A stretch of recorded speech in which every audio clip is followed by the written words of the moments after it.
Hello friends, चलिए आज हम शुरुआत करते हैं अपने प्रागैतिहासिक काल प्री हिस्टोरिक पीरियड की। वह काल जिसका कोई लिखित साक्ष्य नहीं है वो क्या कहलाता है? प्रागैतिहासिक काल। और इस काल का इतिहास केवल उत्खनन पर आधारित है, मतलब खुदाई से जो भी सामान मिला है उसके आधार पर हम इस काल के बारे में जान सकते हैं। बाकी इस समय के मनुष्य को जो है पढ़ना लिखना नहीं आया था। अब हम आगे देखते हैं कि प्रागैतिहासिक काल के कितने भाग हैं। तो पिछली वीडियो में भी हमने देखा था कि इसके 3 भाग हैं: पूर्व पुरापाषाण काल, मध्य पुरापाषाण काल और उच्च पुरापाषाण काल। लोअर पैलोथिक एज, मिडल पैलोथिक एज और अपर पैलोथिक एज। आज हम जो है इस वीडियो में लोअर पैलोथिक एज की बात करते हैं। इसके जो भी इम्पोर्टेंट फैक्ट हैं वो सब मैंने आप लोगों के लिए यहाँ तैयार किए हैं। तो इसका टाइम पीरियड हम देखते हैं तो 25 लाख से 10 लाख ईसा पूर्व इसका टाइम था। और इस समय के जो लोग थे वो निग्रिटो जाति के थे, ठीक है, नेग्रिटो भी हम उसको बोलते हैं। तो यह एक ऐसी जाति थी जो कि दक्षिणी पूर्वी एशिया में पाई जाती है। भारत में भी ये जाति केरल और अंडमान निकोबार में पाई जाती है। सबसे पहले जो है 1863 में रॉबर्ट ब्रूसफुट ने मद्रास के पास स्थित पलवरम नामक स्थान से पुरापाषाण काल के उपकरण की खोज की। तो सबसे पहला जो उपकरण भारत में खोजा गया वो क्या था? हैंड एक्स था, एक हाथ की कुल्हाड़ी जो है हम उसको बोल सकते हैं। अब ये लोग किस तरह के थे, इनका क्या कामकाज था? तो ये लोग शिकार पर निर्भर करते थे, ठीक है, मतलब शिकार किया, खा लिया, सो गए, फिर उठे, भूख लगी, फिर शिकार किया, मतलब कोई काम धंधा इनका नहीं था। और खाना बदोश जीवन व्यतीत करते थे। खाना बदोश का मतलब क्या होता है? एक टाइप का घुमक्कड़ जीवन, जैसे आज यहाँ है, फिर कल किसी दूसरे एरिया में चले गए, फिर तीसरे एरिया में चले गए। तो ये एक जगह कह सकते हैं कि रुक कर एक जगह स्थायी रूप से जो है ये निवास नहीं करते थे। ये एक ही स्थान से दूसरे स्थान पर हमेशा मूव करते रहते थे।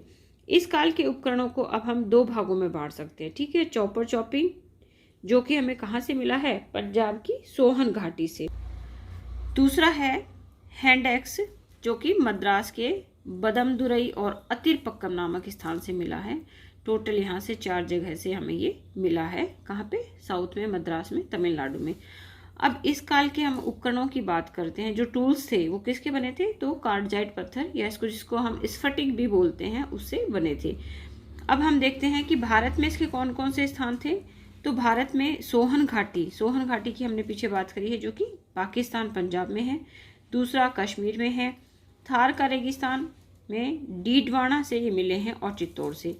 जो नेट का एग्जाम था 2015 या 16 का, शायद उसमें ये क्वेश्चन पूछा भी गया था कि राजस्थान में जो है पुरापाषाण काल का कौन सा स्थल था, तो डीडवाना।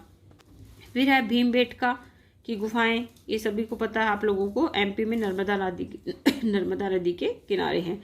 फिर है बेलन घाटी, मिर्जापुर यूपी में है। और दक्षिण भारत में ये तमिलनाडु से प्राप्त हुआ है, जो कि 2 स्थान मैंने बताए हैं। एक दो है लेकिन वो इतने इंपॉर्टेंट नहीं है। और सबसे इम्पॉर्टेंट चीज़ ये है कि भारत में होमो इरेक्टस मानव के प्राचीनतम जीवाश्म जो है वो नर्मदा घाटी से प्राप्त हुए हैं, जो कि एक पूर्व पाषाणकालीन मानव। मनुष्यों की भी कई तरह की श्रेणियां हैं, जैसे होमो एबिलस था, होमो इरेक्टस था, होमो सेपियंस था। तो होमो इरेक्टस एक ऐसा प्राणी कह सकते हैं, उस समय का ऐसा मनुष्य था जिसने कि खड़ा होकर चलना सीखा, मतलब वो सीधे खड़े होकर चलना सीख गया था। उसके बाद में होमोसेपियंस आया। तो हम लोग जो हैं आज के समय की जो भी मनुष्य है, जो पीढ़ियाँ चल रही हैं, हम सब किसके वंशज हैं? होमोसेपियंस के हैं। तो होमोसेपियंस का मतलब यहाँ ये है कि जो प्रज्ञावान हो, जो अपने बुद्धि विवेक का प्रयोग करता हो, जिस तरह से हम लोग अपनी बुद्धि लगा के अपने कार्यों को करते हैं, तो हम जो है वो होमोसेपियंस की श्रेणी में आते हैं। तो आज की वीडियो में इतना ही। अगर आपको मेरा मैटर पसंद आता है या कुछ आपको अन्य कोई क्वेरी है, कोई क्वेश्चन है, तो आप उसको मुझे मैसेज भी कर सकते हैं। मैं आपके जो भी सवाल होगा उसका जवाब देने का पूरा प्रयास करूंगी। मेरे साथ बने रहने के लिए आप सभी का धन्यवाद।